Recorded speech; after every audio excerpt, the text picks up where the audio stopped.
Cosmic Chains is a highly tactical dueling card game where you compete to provide the best internet connection to Earth by building the longest satellite chain in orbit. Each player chooses one of the teams representing beloved topics online – cats or AI. The base mode offers the same possibilities for both teams. The only difference is illustrations. With the Superpowers mode, each team has unique starting positions. We will tell you more about this mode later in this video. Your goal in Cosmic Chains is to build the longest uninterrupted chain segment. At the end of the game, each connected card in such a segment will give you 1 victory point.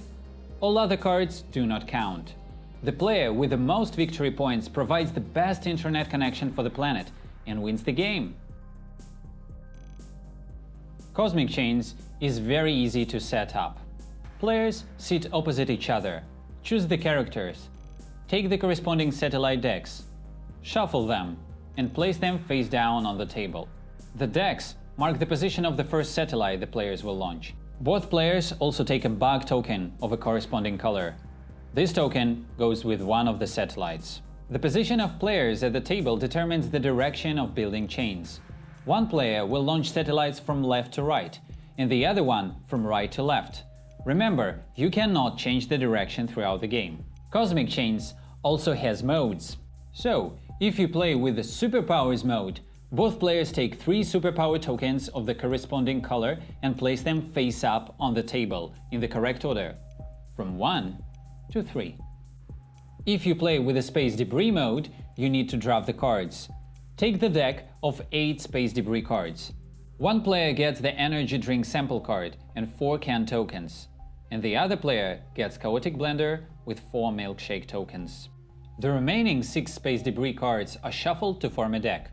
The first player draws 2 top cards, chooses one of them, doesn't show it to the other player, and shuffles the other one back into the deck. Then the other player does the same. Players do that until both of them have 2 secret Space Debris cards, in addition to the face-up one they got in the beginning. Also, if you have the Kickstarter exclusive version of Cosmic Chains, remember to find the Space Station Part 2 card in your satellite deck. Take it out and place it next to you. You will place this card immediately when you launch Space Station Part 1, so you don't need it in your deck. Finally, right before beginning the battle, both players draw 3 cards from the top of their satellite decks. Your initial hand contains the first few satellites you'll launch, so it may be important when you get the grip of the game.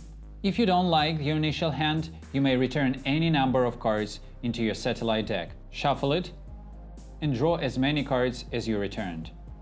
However, you may only do this once, and only before the game starts. On your turn, you perform one of 3 possible actions. Launch a satellite into orbit, swap the position of your launch satellite with an adjacent one, but both satellites must be yours, or use a spendable effect written on one of your launch satellites. Let's talk about each action. Place one satellite from your hand face up on the table. The first satellite in the game must be placed right above the satellite deck to mark its position. After that, launch satellites next to your other cards and according to the chosen direction, from left to right or from right to left. Keep in mind that if an empty space appears in your chain and you want to perform the launch action on your turn, you must fill this empty space first. Swap 2 of your adjacent satellite cards in any direction: right, left, up, or down. But there is a catch.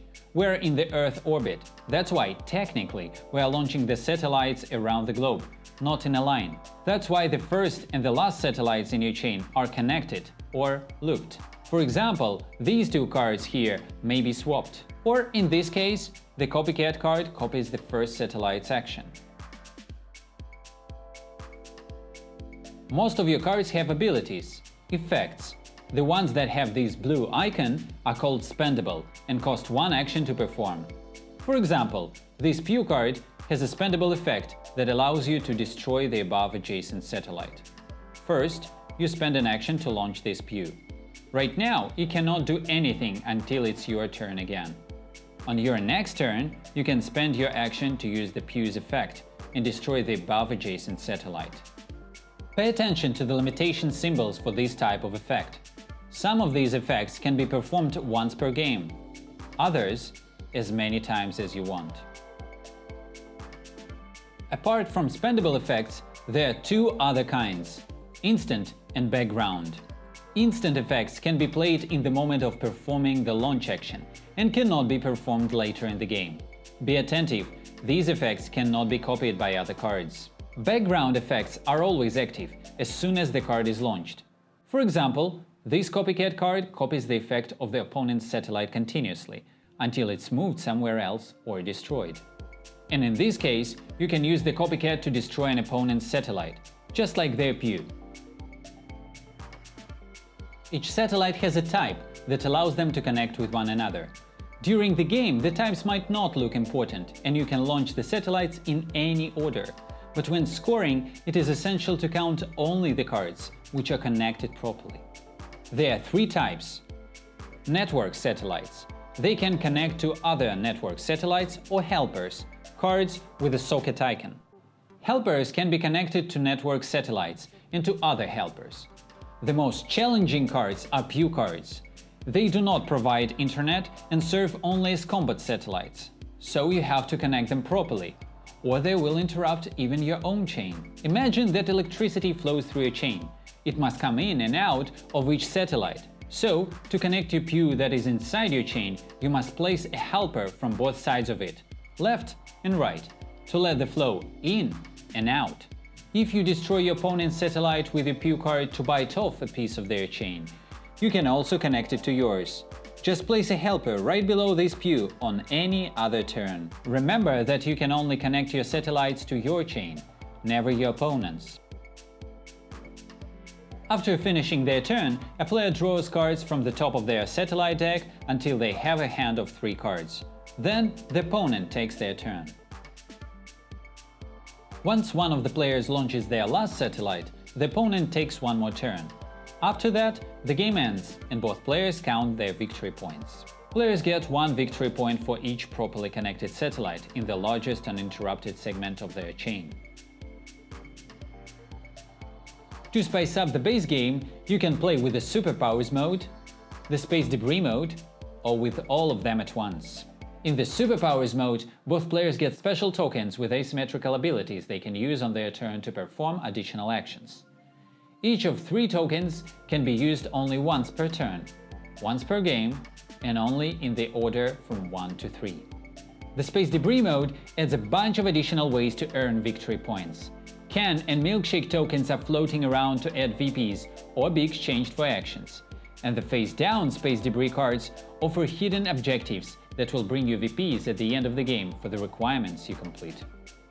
And this is how you play Cosmic Chains. Hope you'll have a blast playing this exciting little game. Buckle up and let the space battle begin.